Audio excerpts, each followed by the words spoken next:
Previously on this channel. It's not possible! I killed you! You're not supposed to be alive! No! No!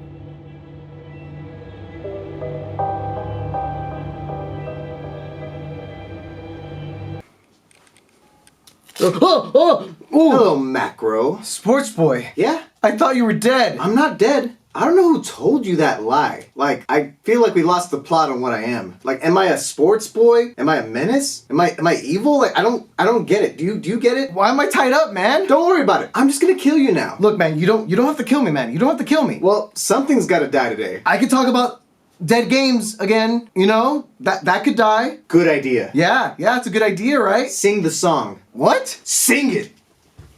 Oh, D-E-A-D-G-A-M-E-S,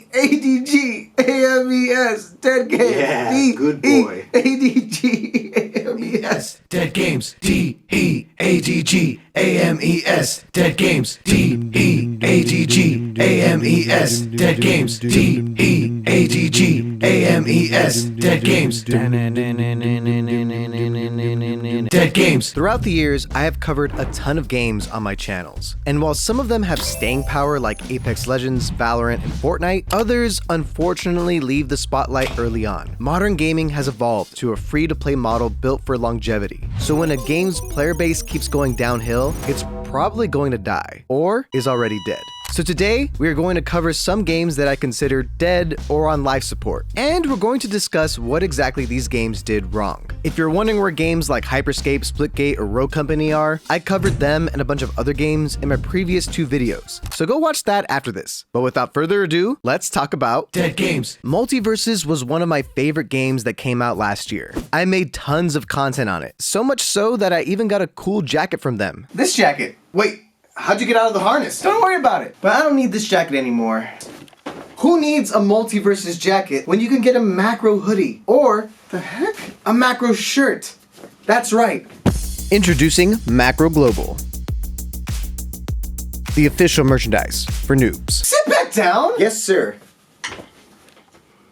Sorry, what was I talking about? Oh yeah, Multiversus. Too fast and unreadable. It looks great, but it didn't have that same Smash Bros. Polish that makes it feel great. Also, the online lagged a ton, which just makes the whole experience a bit frustrating. In a year when Multiversus re-releases, or I guess launches, we can see if it makes a comeback. And maybe if it fixes a lot of these issues, it can. But if it's basically the same game, then it will have the same problems. Multiversus, you will be missed. Dead games. Among Us is a game that everybody knows about and loves, but now barely anybody plays it. I made a tweet about it, but they haven't released the new map in over 2 years. 2 years! Why? I don't ever want to make it seem like game development is not hard, but of all games to lag on updating, this game has no excuse. Sure, we got some cool new roles, and yippee! New tasks like cleaning the vent. Yay. But I know they have made so much money off just merchandising alone. I mean, you can't go to a mall without seeing Among Us plushies being sold. So why haven't they given us more maps? Among Us has the time to collab with everybody cosmetically, but it won't update the game in a way that would genuinely bring people back. More maps, more roles, more modes, more anything but skins. It seems that now their efforts are on Among Us VR. But if that game barely updates like the original Among Us, it will be popular for a bit and then people will move on since playing on the same maps is super boring. Also, it doesn't help that the map that they did add, Airship, kinda sucks. Among Us can technically never die since it's more like an online board game where as long as you have friends, it's playable. But it lost its opportunity to stay on top forever by fumbling the bag so hard and not updating significantly for their fans. But if any game could make a huge comeback, it would be Among Us. But they're kinda sus.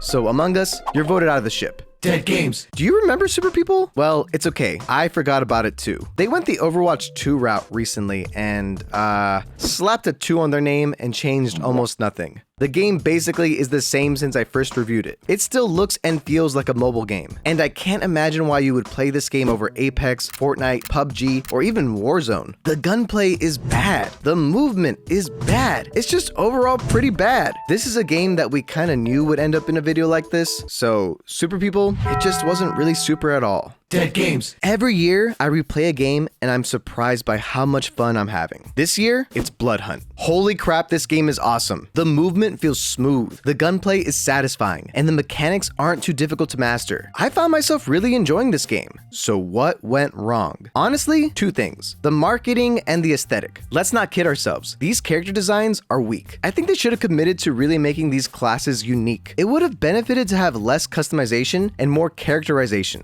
so people could fall in love with a specific class the way that people love Octane in Apex, Jet in Valorant, or Tracer in Overwatch. And the vampire vibe could be one of the bigger turnoffs for players. Imagine this entire game with the same mechanics, repackaged in a futuristic city where the justification for the characters moving like they do is that they're super soldiers or cyberpunk dudes. I genuinely think a different aesthetic would have marketed better to your average gamer. Instead, you have to play characters that kind of gross you out. Also, only being on PlayStation and PC could have hurt it a little bit too. Overall, Bloodhunt is a great gaming experience whose look made it hard to market. But if any game deserves a comeback, it's this game. And it would be fitting since vampires do live forever. Dead games. I never made a video on Rumbleverse because I just kind of knew it wouldn't make it. I also couldn't get footage for this video since it shut down before I started, so it'll be trailer footage mostly. Sorry. This game was so unique in every way. A wrestling BR, but its look was a bit too wacky for most people, and the gameplay too goofy for people that you would normally expect to enjoy a competitive battle royale experience. It essentially didn't know who its audience was, and I really wasn't that target audience either. But my good friend Yako, he loved this game and has a full-on in-depth analysis on it and why it died. So if you want a more detailed explanation, go check out his video on Rumbleverse. I'll put it in the description so you can check it out after this video. Don't leave me, please. Rumbleverse, thank you for just being yourself, but you weren't ready to rumble. Dead games. This one hurts me the most. I thought that once season 3 came, it'll be the season that brings everyone back and fixes everything. But no, it's just never going to get better. I made a video months ago about what went wrong with Halo Infinite, where I listed things that they need to fix in order to succeed. We needed cross-core cosmetics, a progression system, a lot more maps, and we got none of that. In over a year, we have gotten almost nothing except for Forge. And Forge is incredible. It is the only thing keeping Halo Infinite alive. That and the pro scene, which we'll talk about in a second. But 343 hasn't fixed anything else, and the pace at which they're releasing new maps and modes is astoundingly slow. The reason is that Microsoft and 343 rushed out a product that was impossible to update with temporary staff. The Slip Space engine is an engine nobody in the industry uses, and with so many layoffs, developers have to be trained on the spot to learn a whole new engine every single time. This is the core reason why Halo Infinite died. All it had to do was update fast, but it was actually impossible to do, and it still is. The gameplay itself, when it works, is incredible, but seriously, there's still issues with hit registration. It's annoying. The foundation of a great game is there, but it was bogged down by developers who overpromised and underdelivered every single time. But seriously, at the core foundation, the gameplay is great. And it shows because competitively, this game is thriving. People love watching pros at the highest level play Halo Infinite. But even that's getting boring because there's only 6 competitive maps. Halo Infinite? More like Halo 6 competitive maps. What is going on here? They're already talking about switching to the Unreal Engine and just starting a whole new game. And if that happens, great. But I don't want 343 to be a part of it. And I'm done being in denial. This game just isn't gonna make a comeback. Sorry, Master Chief. Guess you really couldn't finish the fight. Dead games. Ugh, another year, another list of dead games. If you're a fan of these games and you still play them, please take my words with a grain of salt. I've been wrong before.